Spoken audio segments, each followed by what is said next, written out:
Falten 19 minuts perquè siguin les 9 del matí. Són 19 minuts que avui invertirem a conversar amb Alberto Garzón. Bon dia i benvingut. Hola, buenos días, muchas gracias. Bienvenido. Alberto Garzón és candidat d'Esquerra Unida a la presidència del govern espanyol y actualment es diputat a las Corts Españolas. Nosotros siempre hacemos una pregunta del día que apela a los espectadores.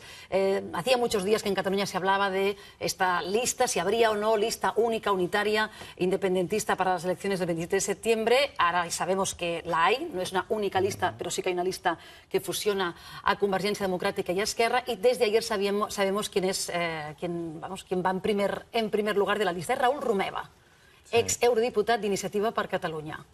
¿Qué le sembla? ¿Qué le parece? Bueno, a mí me sorprendió enormemente conocer esa noticia, ¿no? Yo no conozco a Raül Romeva, pasa que es verdad que sabía que había sido eurodiputado hace unos años, durante 10 años me parece que estuvo, ¿no?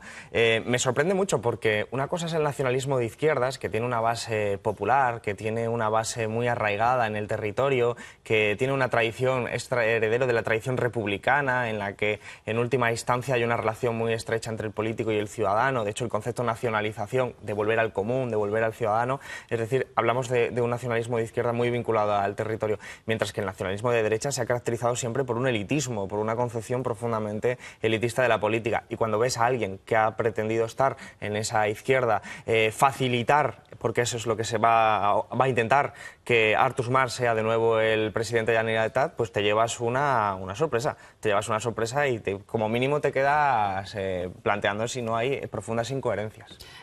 Raúl Romeva ha hecho un tránsito, que lo ha explicado él muchas veces, lo digo porque Iniciativa estaba desde el 2010 hasta hace relativamente poco en el derecho a decidir, y Raúl Romeva dejó el partido en un momento dado cuando Iniciativa se descolgó de ese derecho a decidir.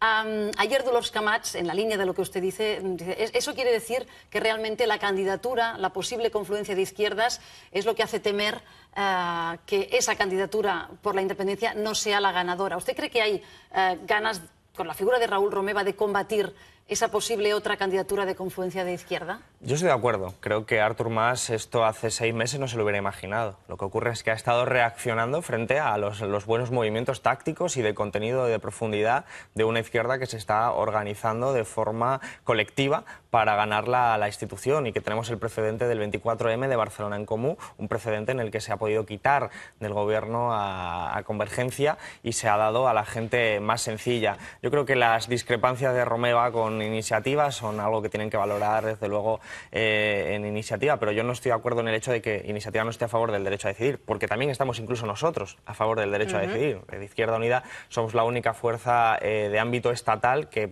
votó a favor de la consulta aquí en Cataluña, y en ese sentido esa no puede ser la discrepancia fundamental, tiene que haber otra serie de cuestiones, y por eso apuntaba la sorpresa porque esa lista, que es una lista de reacción frente a lo que se está concibiendo, ya no solo en Cataluña, sino en todo el Estado, al final es una lista que tiene como objetivo mantener a Mas de presidente. Por eso, más allá de la decoración que se le puede hacer, el objetivo es bastante claro. Pero esa lista de una posible confluencia de diferentes fuerzas ideológicamente distintas, pero con el objetivo común de la independencia, lo digo porque aquí el chup-chup que diem sobre esa lista hace muchos meses que dura, le diría que incluso años antes de que se hablara de confluencias o que se configuraran confluencias de izquierda. O sea, ese debate de si una lista única era la mejor manera de concurrir a unas elecciones a las que unos partidos le quieren dar un debate plebiscitario es un poco anterior a que hubiera una competencia, una hipotética competencia de un frente de izquierdas. Claro, es anterior la sensación, el sentimiento, pero el diseño concreto en el que finalmente, digamos, cristaliza con un candidato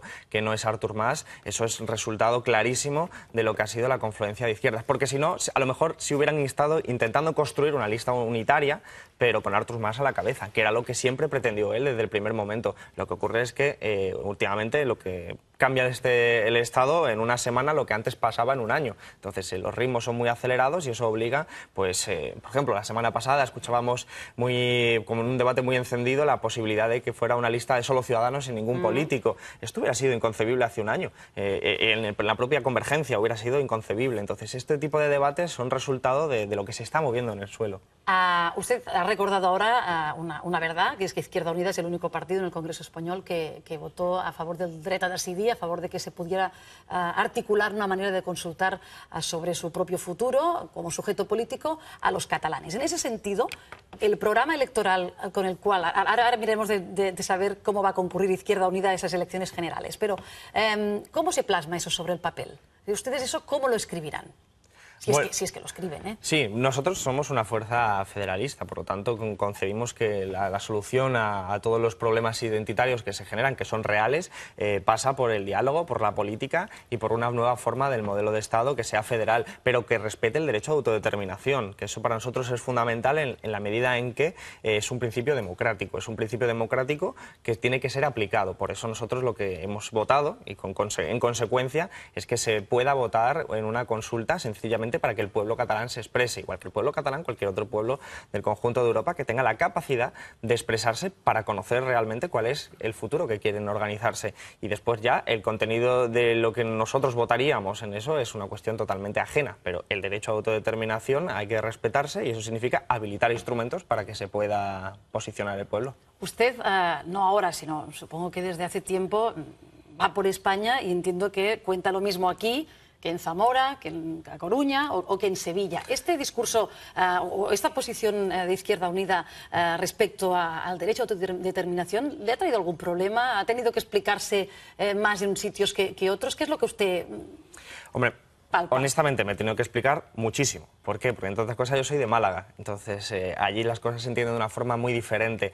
Tenemos un país que ha vivido una dictadura de 40 años en la que ha sido un centralismo y un anticatalanismo que ha penetrado mucho en las conciencias del pueblo y eso hace falta mucha pedagogía para ir resolviéndolo y para volver a los valores del republicanismo, de la izquierda que representaba y respetaba los derechos de los pueblos. Yo creo que se ha hecho mucho trabajo en ese sentido, la posición de Izquierda Unida es muy clara, es muy nítida, la que acababa de expresar yo, y en este momento se defiende, por supuesto, lo mismo en todas partes. Sigue habiendo mucho debate, tiene que haber mucho debate y probablemente lo haya de aquí en el futuro mucho debate en ese sentido, pero yo creo que es sano porque estamos huyendo de una época oscura en la que ni siquiera se podía debatir de esto. Usted ahora ha planteado cuál es su posición, lo digo para mirar a ver cómo lo presenta la izquierda en general, ¿eh? Podemos habla de un proceso constituyente, el PSOE propone una reforma constitucional. En esas tres posturas de tres partidos situados a la izquierda,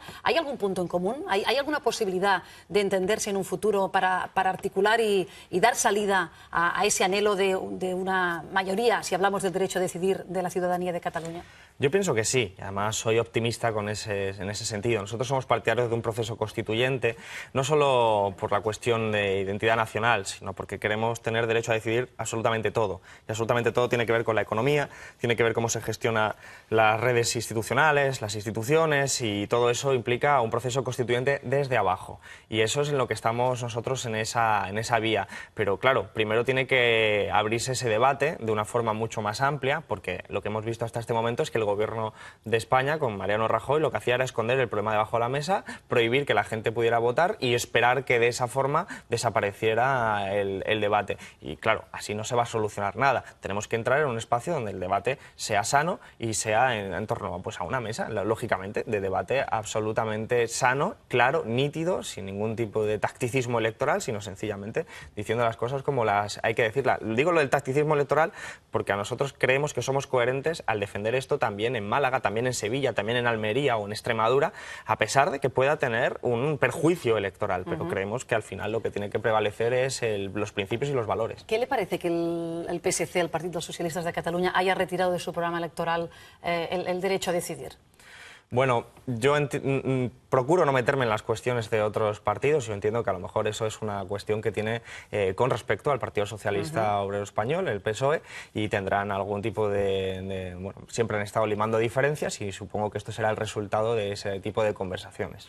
Yo decía que seguramente estas próximas elecciones, las catalanas y también las españolas, el concepto de las confluencias, de los pactos, ya sean preelectorales o postelectorales, van a tener mucha importancia. En ese sentido, está en marcha en estos momentos, y usted consta que ha participado en algunas de las reuniones, vamos a empezar por la de Cataluña, una confluencia de esquerras en Cataluña, entre Podemos, entre Iniciativa per Catalunya, entre Esquerra Unida y Alternativa, y veremos si procés constituent. Su colega, el señor Nuet, de Esquerra Unida y Alternativa, ¿qué le cuenta? ¿Cómo van esas negociaciones?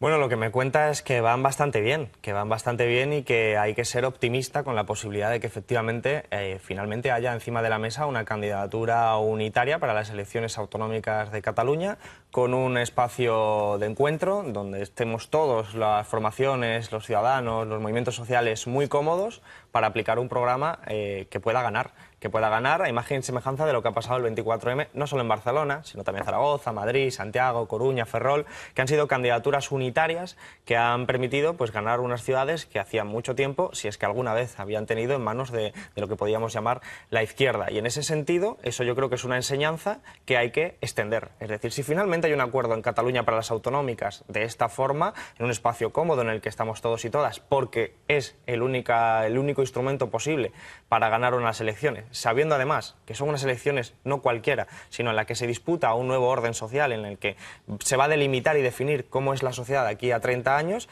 en ese sentido, esa experiencia debería replicarse. Y si tenemos una marea, políticamente hablando, en Cataluña, tendría que haber una marea también del pueblo gallego, una marea del pueblo andaluz y una marea en todas partes de Europa para poder construir una sociedad más justa.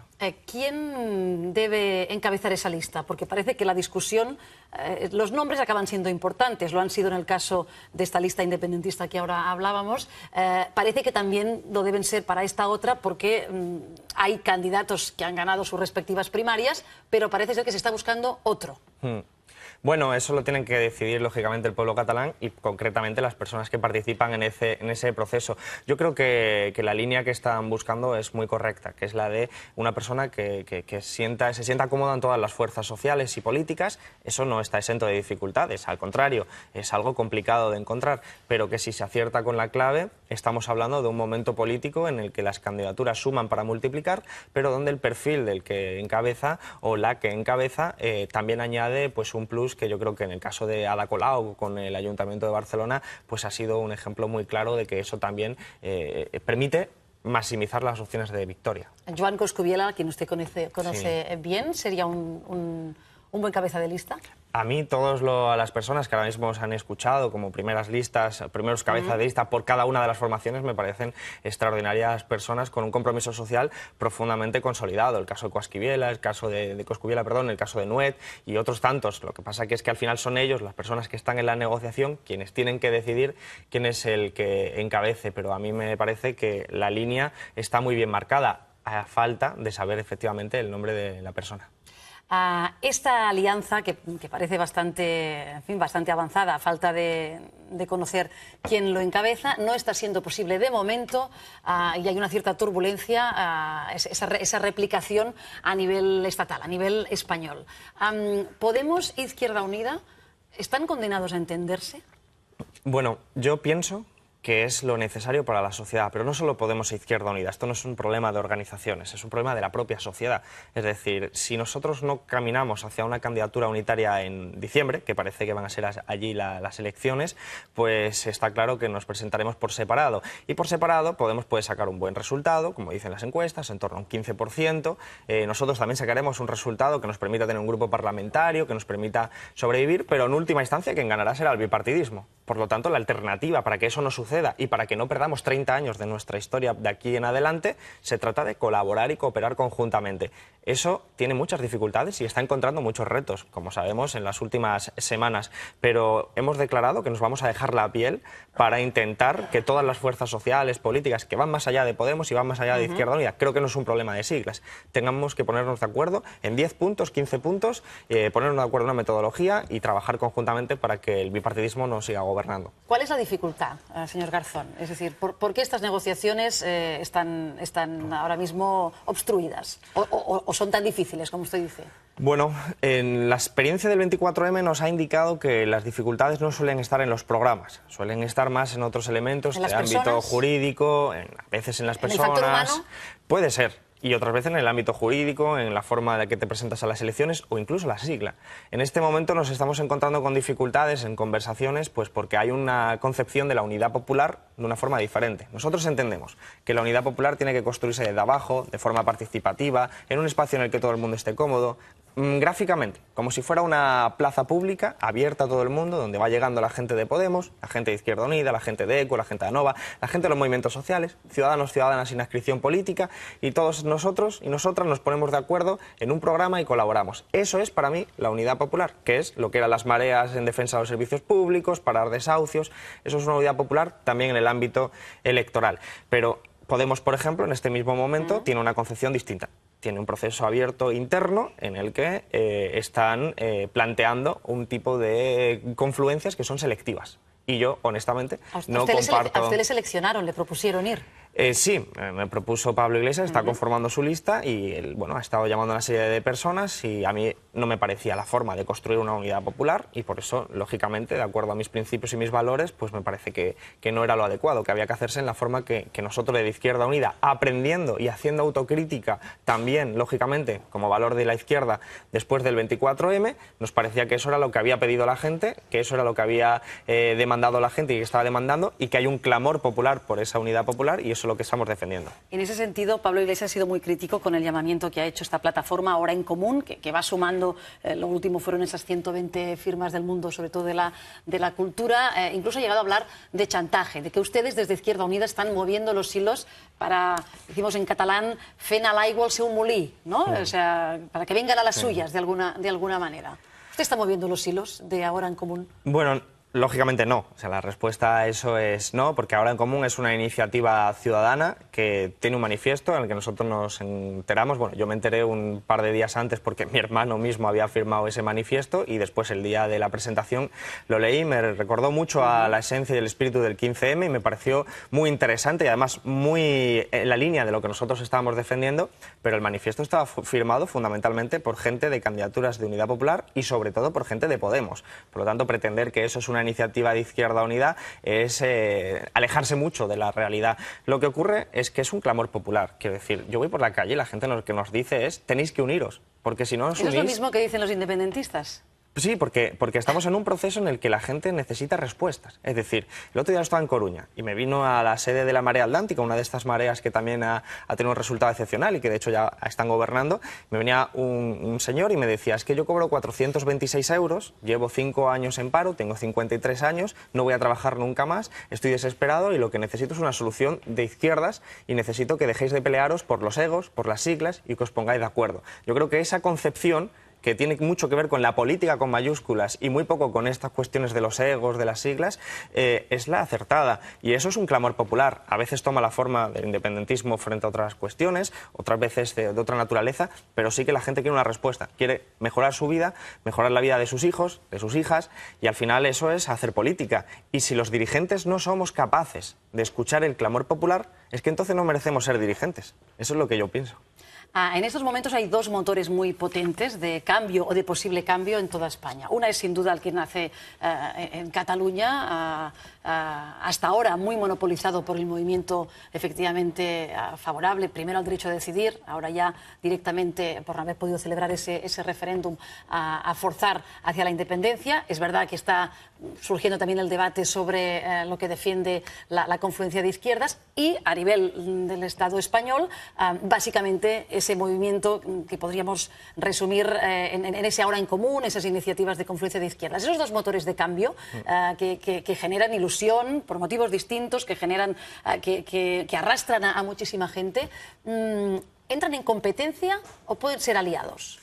Bueno, son procesos populares que lo que están manifestando es que se supera los límites jurídicos de la actual Constitución. La Constitución del 78 está siendo desbordada, están saltando sus costuras. En primer lugar, porque el bipartidismo la violó, al modificar el artículo 135 y ponerla al servicio de los intereses financieros. Y en segundo lugar, porque la realidad social y política ha cambiado de tal forma que ya la Constitución del 78 se ha quedado antigua, se ha quedado anacrónica y no responde a lo que la mayoría social está demandando. Por lo tanto, yo creo que todos los motores de cambio, sean procesos de naturaleza sobre el modelo de Estado, sean procesos de naturaleza sobre la gestión de la economía o de la propia política, la exigencia de referéndums, no es casual que lo que sea el proceso del modelo de Estado en Cataluña exija un referéndum y, sin embargo, también nosotros desde el Estado estemos exigiendo referéndum sobre la auditoría de la deuda o referéndum sobre la monarquía o la república. Es decir, hay un espíritu democratizador muy sano al que de momento los dirigentes políticos y la élite y oligarquía española y europea está haciendo oídos sordos. Y en ese sentido hay un espíritu de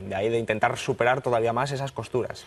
Se lo digo porque en el hipotético caso que las fuerzas independentistas, ya sea esta única candidatura, ya sea también sumando los votos que pueda conseguir la CUP en ese sentido, sean mayoría en un futuro Parlamento catalán y se inicie ese proceso de desconexión con esa hoja de ruta que debemos conocer los detalles en los próximos días, pero que incluyen abrir negociaciones en la Unión Europea, intentar abrirlas también en el Congreso de los Diputados con el gobierno español.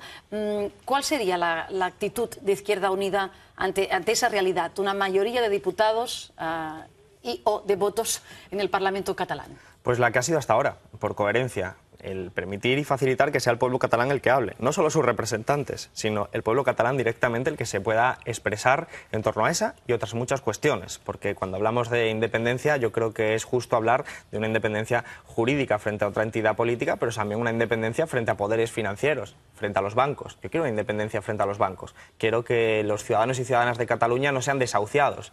Y esa es la gran enorme paradoja, como Artur Mas, diciendo que quiere una independencia, es el que facilita que haya desahucios en Cataluña y que las gentes catalanas estén perdiendo sus viviendas porque un banco ha exigido hacer más beneficios. Por lo tanto, yo lo que exijo es una independencia absolutamente para conseguir lo que en filosofía política se llama libertad positiva, el derecho de ser libre, el derecho de poder desarrollar tu vida con dignidad, de tener satisfechas tus condiciones materiales de vida, vivienda, sanidad, educación, pensiones y, desde luego, un respeto a la identidad nacional tal y como uno la siente, porque es lo democrático. Entonces, todo eso tiene que resolverse desde la política. Ayer usted protagonizó una de las imágenes del día en el Congreso de los Diputados. Una sesión que, por cierto, sirvió a Rajoy para decir que, aunque la legislación no le obliga, quiere que se vote en el Congreso el tercer rescate de Grecia. Así que tienen que hacerlo otros parlamentos, entre ellos algunos tan decisivos como puede ser el alemán. ¿Qué le pareció a usted este movimiento de Rajoy? ¿Qué pretende? Bueno, el movimiento es puramente hipócrita, para empezar, porque el rescate bancario español no se votó en el Parlamento español. Sin embargo, sí se votó en el Parlamento alemán. Es decir, es muy curioso que el rescate español se votara en el Parlamento alemán y no se votara, porque yo estaba de diputado y no pudimos votar, que se nos impidió esa circunstancia.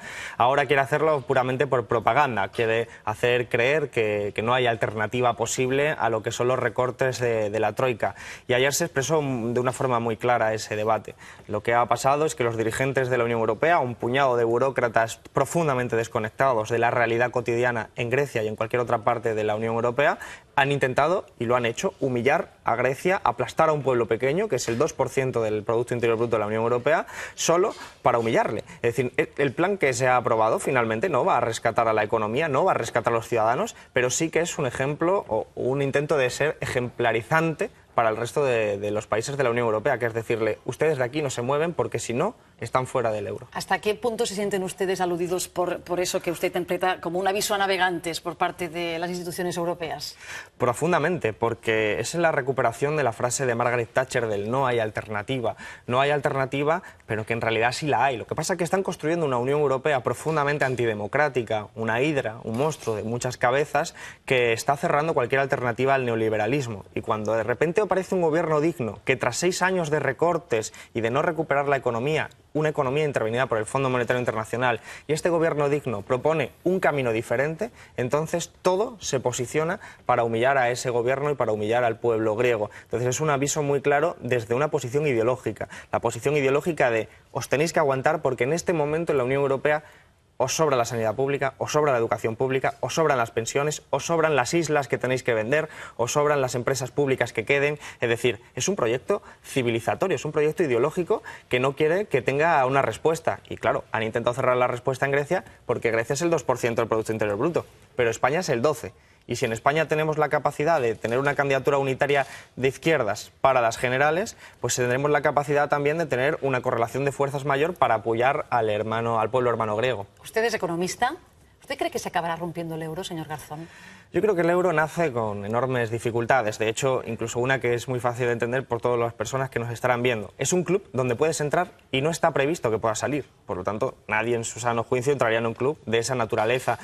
Ha sido construido de forma muy interesada a favor de los intereses de las empresas financieras alemanas. Una Unión Europea que se construye fundamentalmente para globalizar las finanzas, para globalizar el espacio monetario, pero no globaliza la política, no globaliza la fiscalidad, no globaliza el gobierno, al final lo que tenemos es una serie de contradicciones que pueden acabar explotando. Yo sí creo que este fin de semana se ha iniciado el principio del fin de la Unión Europea, porque no se puede construir una comunidad política en contra de los ciudadanos. Y lo que ha ocurrido en Grecia ha sido que unos dirigentes, un puñado de burócratas, da igual de dónde sean y da igual el acento, por eso lo digo por lo de Guindos o el otro jefe del Eurogrupo, da igual el acento que tenga, pero que un puñado de burócratas al final han decidido que van a ponerse por encima de un pueblo entero. Y eso me parece que es una forma estupenda para el desastre. Le hemos visto a usted entregando un libro ayer a Mariano Rajoy, un libro de Keynes. ¿Qué le dijo Rajoy? Hemos visto, hemos incluso podido leer la dedicatoria que usted le hizo porque la ha colgado en Twitter. ¿Qué le dijo Mariano Rajoy? Bueno, simplemente me lo agradeció. Es un hombre de pocas palabras, así que me lo agradeció así. El ministro de Exteriores sí que me dijo, yo también quiero uno. Y no pasa que yo solo llevaba uno, lógicamente, para la ocasión. Y a mí me parecía un símbolo relevante. Porque las consecuencias económicas de la paz. De la paz, sí. Escrito con posterioridad al Pacto de Versalles de 1919. Después de la Primera Guerra Mundial, a Alemania se le exigen una serie de reparaciones en ese Pacto de Versalles, en el que prácticamente hundían mucho más su economía. Y Keynes lo que mantenía era una posición de decir, si le exigís tantas reparaciones, si le humilláis de esta forma, nunca podrá recuperar su economía y la ciudadanía buscará una respuesta en aquel que pase primero, que fue Hitler. Por lo tanto, fue bastante claro a la hora de vislumbrar lo que venía después. Vino fascismo, vino la Segunda Guerra Mundial, todo porque se concentraron más en recuperar aquellas reparaciones, en recuperar y en humillar a un pueblo, en vez de pensar en positivo en medio y en largo plazo. Algo habremos aprendido, ¿no?, desde entonces. Pues por lo que estamos viendo, no, porque al final, ¿qué opina el pueblo griego cuando se encuentra que después de 6 años le cierran la puerta a la solidaridad, a la fraternidad? Porque el pueblo griego no es el responsable del despilfarro que ha habido en Grecia por sus gobernantes corruptos, que son, por cierto, a los que apoya Mariano Rajoy, a los que apoyaba Mario Draghi, que era el vicepresidente de Goldman Sachs, cuando se hicieron trampas contables en el gobierno de Grecia. ¿No hay responsabilidades compartidas en todo esto? Bueno, yo es que pienso, es como en España, ¿no? Cuando nos dicen, es que hemos vivido por encima de nuestras posibilidades. La mayoría de la gente solo ha querido acceder a una vivienda que estaba tan encarecida que tenía que endeudarse, o acceder a un coche para ir a trabajar. Eso no es vivir por encima de sus posibilidades. Vivir por encima de sus posibilidades son lo de las tarjetas Black, son las grandes empresas constructoras y, sobre todo, algo muy importante, que todos los que especularon en España, como en Grecia, lo hicieron con dinero. Y ese dinero procede de los bancos alemanes y franceses, que eso sí que se hicieron de oro durante la burbuja inmobiliaria y es a quien verdaderamente se ha rescatado ahora. Entonces, cuando se buscan las responsabilidades, no se puede buscar en el currito que se está ganando la vida y que no tiene privilegios. No tiene privilegios, lo que tiene es un intento de desarrollar su vida dignamente, pero otros que sí tienen privilegios son los que siguen gobernando. Alberto Garzón, saliendo de esta entrevista, no sé si inmediatamente o no, tiene una reunión con Ada Colau, con la alcaldesa de Barcelona. ¿Con qué orden del día? Bueno, lo que queremos es compartir reflexiones. Me parece muy interesante ver un poco cómo va el ayuntamiento desde que fue elegido ya el 24M hasta ahora, las dificultades, porque me parece, yo que me conozco las leyes de Montoro y sé que tiene las garras metidas en todas las administraciones públicas con unas competencias menores que el Estado, me parece muy relevante saber cuáles son las dificultades que están enfrentando o que van a enfrentar para aplicar un programa de beneficio de la mayoría social, porque creo que la conclusión automática es que se ha ganado Barcelona, estupendo, hay que ganar también la Generalitat, porque si no hay otra serie de competencias a las que no tienes acceso, y hay que ganar el Estado. Y hay que ganar el Estado porque si no va a seguir siendo Montoro quien puede cerrarte y ahogarte directamente en esos otros ámbitos competenciales. ¿En esa agenda de Alberto Garzón hay alguna otra reunión ya señalada con Pablo Iglesias? No, hemos quedado en seguir hablando, como con otras personas que tienen influencia en este proceso. Yo soy optimista, creo que finalmente tendremos unos espacios de diálogo entre Podemos, Izquierda Unida, ECO y movimientos sociales para construir esa candidatura unitaria, porque creo que no es solo una cuestión de generosidad, en el término moral de la palabra, sino de inteligencia política. Porque sería un drama para la sociedad, insisto, vuelvo a lo que decía antes, un drama para la sociedad que por disensiones de carácter no político no llegáramos a colaborar conjuntamente, respetando nuestras autonomías, respetando nuestras independencias, pero colaborar. La política tiene que pasar de la competencia a la colaboración, a la cooperación. Son principios y valores que yo identifico en la izquierda que deben prevalecer para poder transformar este país. Y esta colaboración es muy distinta si se hace de manera preelectoral que si se hace con el compromiso de hacerlo después de las elecciones? ¿Esa es una opción? Es muy distinta, porque hay una cuestión que media, que es la ley electoral, que es una cuestión que es casi como una ley de la gravedad en términos políticos, porque va a ser insuperable hasta ese momento, y es el hecho de que las circunscripciones, la mayoría de ellas son de carácter mayoritario, lo que quiere decir que para que un partido pueda tener una representación tiene que tener un porcentaje casi superior al 25% o 30% en algunas circunscripciones, y eso en solitario es muy complicado, por no decir directamente imposible. Nosotros en Izquierda Unida lo hemos padecido toda la historia. Julio Anguita consiguió sus mejores resultados con 21 diputados, y si hubiera sacado 5% más hubiéramos tenido 60 diputados. Es decir, hay un salto que se puede dar cuando se trabaja conjuntamente. Eso es lo que nosotros visualizamos, pero no queremos la unidad popular electoral por motivos tacticistas electorales, de haber hecho los cálculos, sino porque es un principio. Porque si hemos luchado juntos en la defensa de los servicios públicos, en la marea blanca, en la marea verde, hemos parado desahucios conjuntamente, sin preguntar al de al lado qué carné lleva en el bolsillo, ¿por qué no colaborar conjuntamente ahora en las instituciones? Esa filosofía que se ha hecho en Barcelona en Común, Zaragoza en Común, la marea atlántica, en ahora Madrid, ha funcionado. ¿Por qué ahora negarse? ¿Por qué ahora taparse los ojos y decir que eso no se puede replicar en el Estado? Esa es la pregunta. Lo seguiremos. Alberto Garzón, muchas gracias por volver a Matins. La última vez que lo hizo llevaba un libro sobre el brazo, La Tercera República. Coincidió con la abdicación de... Sí, fue casualidad, no tenía ninguna información. Le hicieron la campanya de publicitat gratis i torna avui ja com a candidat a la Moncloa i com a diputat d'Izquierda Unida. Gràcies i bon dia. Moltíssimes gràcies. Que vagi molt bé. Són les 9:12 del matí. Li hem fet la pregunta del dia, la mateixa que farem ara a la taula. Com valoreu que Romeva encapçali la llista independentista conjunta? Avui la respondran el Jordi de Juan, la Mònica Sabata, el Toni Aire, a veure que no els veig, el Carles Capdevila i el Josep Maria Ureta. Avui també contem a primera hora a la tertúlia amb el professor, amb el catedràtic de Dret Constitucional, Xavier Arbós. Xavier Arbós, que moltes vegades l'hem portat al programa, sobretot quan estàvem en la feina d'interpretar les sentències del Tribunal Constitucional, avui ve perquè forma part d'aquest comitè de 14 experts que Pedro Sánchez, o a qui Pedro Sánchez ha encarregat elaborar la proposta de reforma de la nova Carta Magna i que està coordinat per un altre catedràtic de Dret Constitucional, en aquest cas Gregorio Cambra. Xavier Arbós ja ha participat en algunes d'aquestes reunions i tenim ganes que ens expliqui una mica, com ens explicava ara el mateix Alberto Garzón, quina és la proposta. ¿Ustedes tienen fe en esta propuesta de reforma constitucional del PSOE?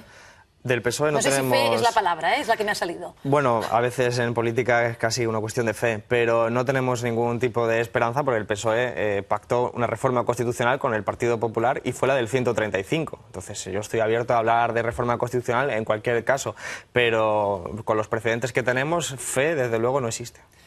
¿Y conocen algo de los trabajos que están haciendo estos expertos o tienen algún...? No, sabemos un poco que se está trabajando sobre todo en el ámbito del modelo de Estado, pero no hemos tenido ningún papel ni nada encima de la mesa. Doncs mirarem d'averiguar alguna cosa ara amb el professor Arbós.